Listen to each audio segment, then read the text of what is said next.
Hello and welcome back to Here We Tow. This week we're looking at another car review, and this time it's the Isuzu D-Max Utah. So if you're considering a pickup truck for your next tow car or family vehicle, then stay with me and join me after this. About to leave, already packing, come with me, I'm not really asking, we'll get away to a place where we don't know. About to see the world in action, what we can be, life with no distractions, we'll get away, this is what we waited for. So here we have it. This is the Isuzu D-Max Utah. It's a mid-range version of the model. This one is a manual gearbox, although it is available in automatic. It has a 1.9 diesel engine and it'll deliver 164 brake horsepower.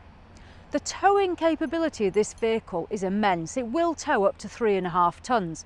However, if you're towing a caravan, what you might want to know is what is the curb weight in relation to your caravan.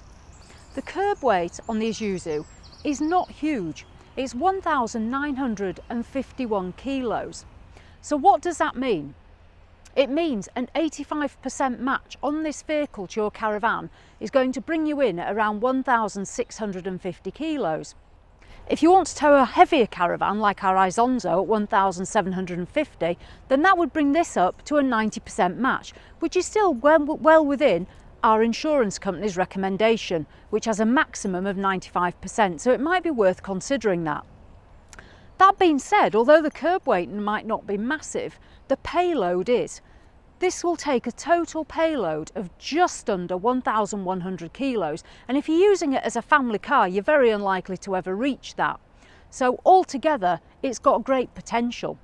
So how long is this car? It's 5.3 metres in length, and to be fair, it does turn very well for a large car. So that's some of the weights and measures and facts and figures. So what about miles per gallon? Because that's always important.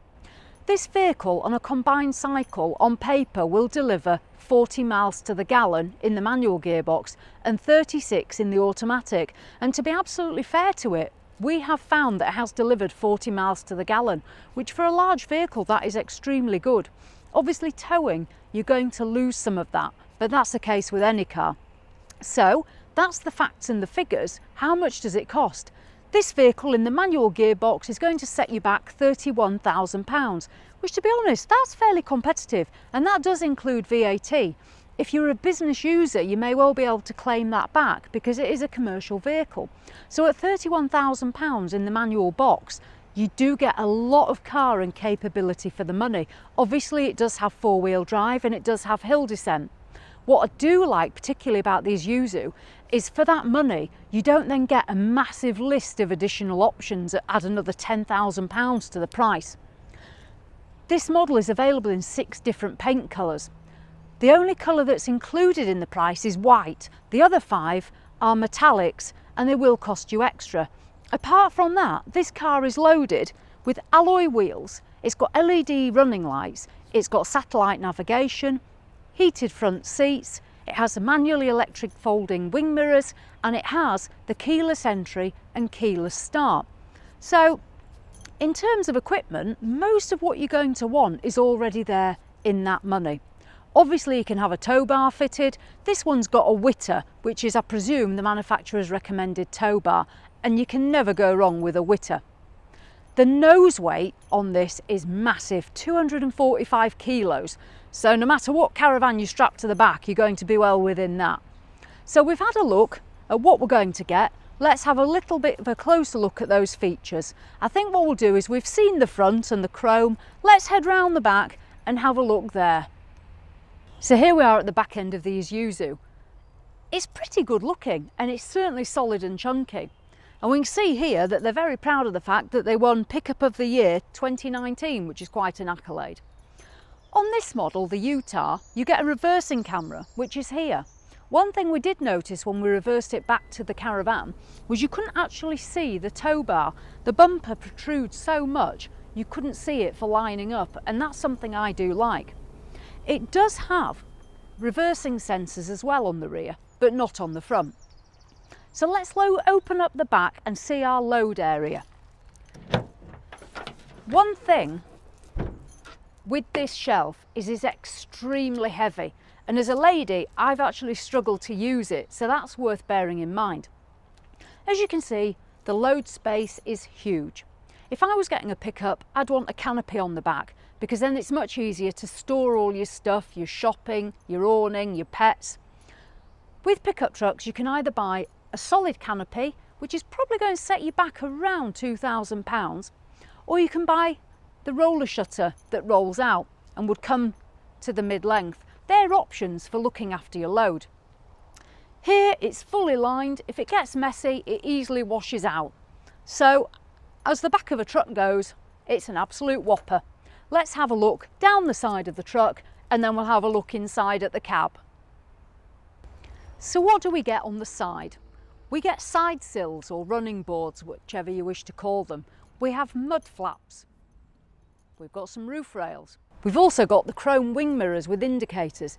These are electrically operated, but manually from inside. We've got, as I mentioned earlier, the keyless entry. So we've got quite a bit of stuff, and we've got plenty of chrome. So let's have a look inside and have a look at the cab. So what does £31,000 buy you inside? It buys you a leather interior and a leather steering wheel. I personally love a leather interior, so I'm really pleased with this. You also get an electrically operated driver's seat, which is always handy. This vehicle comes with cruise control, air conditioning, sat-nav, electric windows, and it also has Apple CarPlay. It's got a good level of equipment. There's also heated seats in here. Inside it's fairly plasticky and fairly simple, but you've got to remember the market that this vehicle's been targeted at. This is not a luxury SUV, it's a pickup truck. And to be fair, it delivers on that. It's well targeted for the market it's hoping to achieve. I like the interior. It is quite simple, but for £31,000 it's got everything that I would like. So what about the ride height? As you'd expect, it's nice and high with it being a pickup. There's plenty of room for two adults in the front. The back seats, I do feel, suffer a little bit on the leg room, and if you were using this for a group of 5 larger people, you're probably going to struggle with leg room in the back, but for a normal sized family or with children, there's going to be no problem at all. So we've looked at the outside and we've looked at the inside. I think it's time we take it for a drive. So, Jules, it's over to you. So over to me then. Thanks for that. As you can see, I'm driving the Isuzu. This is a really nice vehicle. It's a pickup at the end of the day, and that's what you've got to remember. I am going to do a lot of comparisons to the Amarok because that's the other pickup that I've driven. However, it's hard to compare them because the Amarok was the top of the range and this is the middle offering for the Isuzu. So this is the D-Max Utah. So this is a 1.9 litre engine. It's the inline 4 cylinders.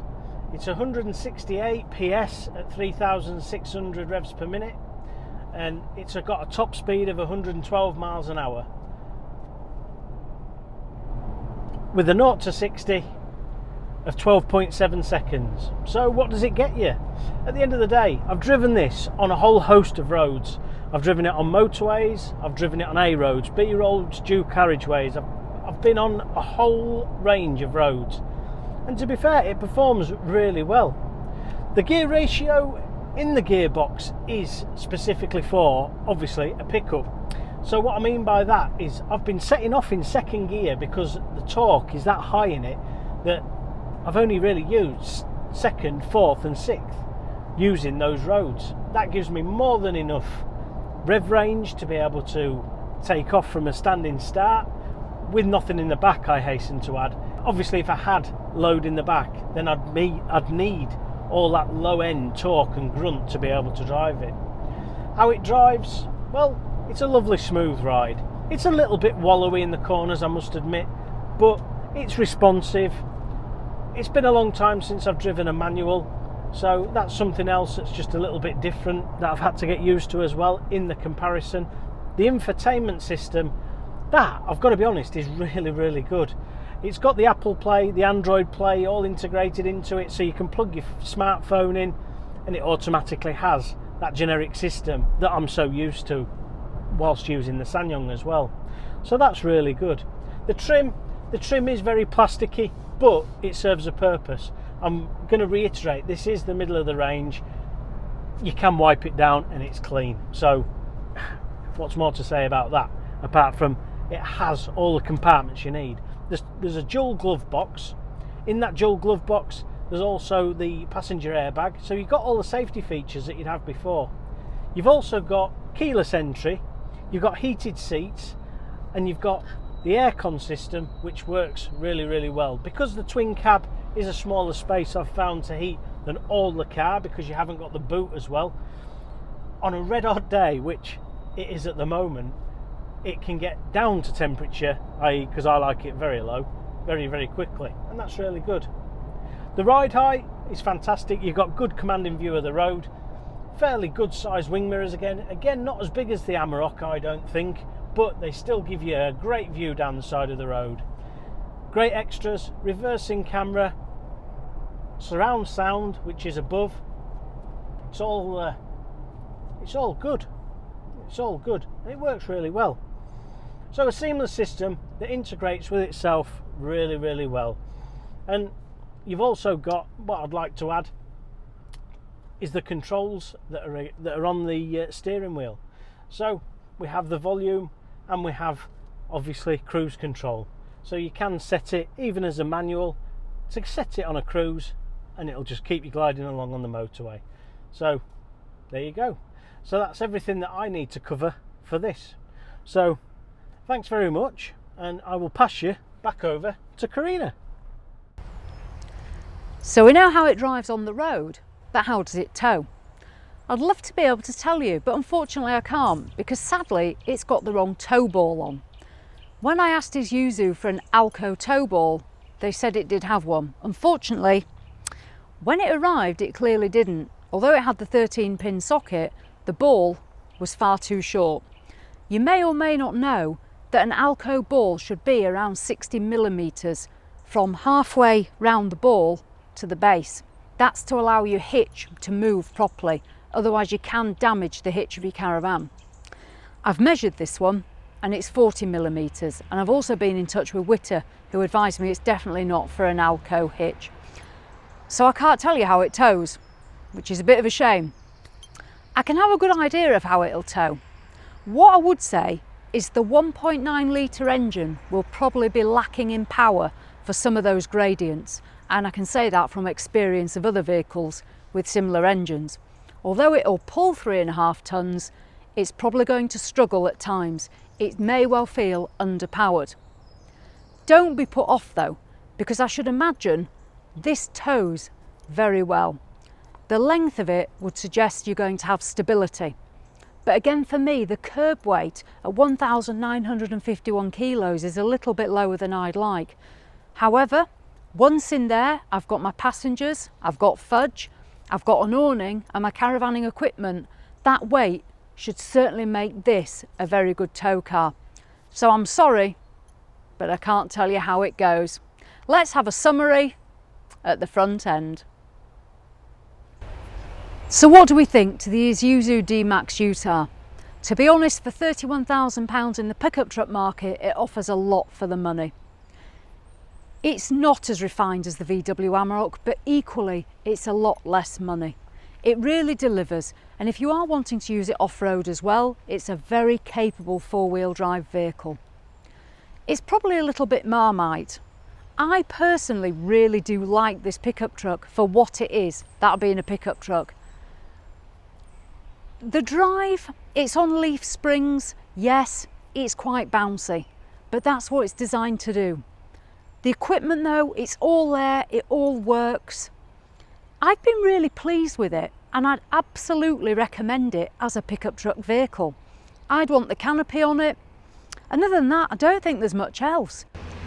The Isuzu brand is well established and has been around many years. They've got a lot of experience in making the pickup truck, which is their main vehicle in the UK. It will come with a 5-year warranty or 125,000 miles, whichever comes first. So you've got that knowledge and reassurance in the vehicle. And we'll leave it there. It basically summarises everything about this pickup truck. So, would it get a thumbs up from us? It would. For £31,000, I'd certainly give that a big thumbs up as a pickup truck. So as always, thanks for watching and see you in the next one.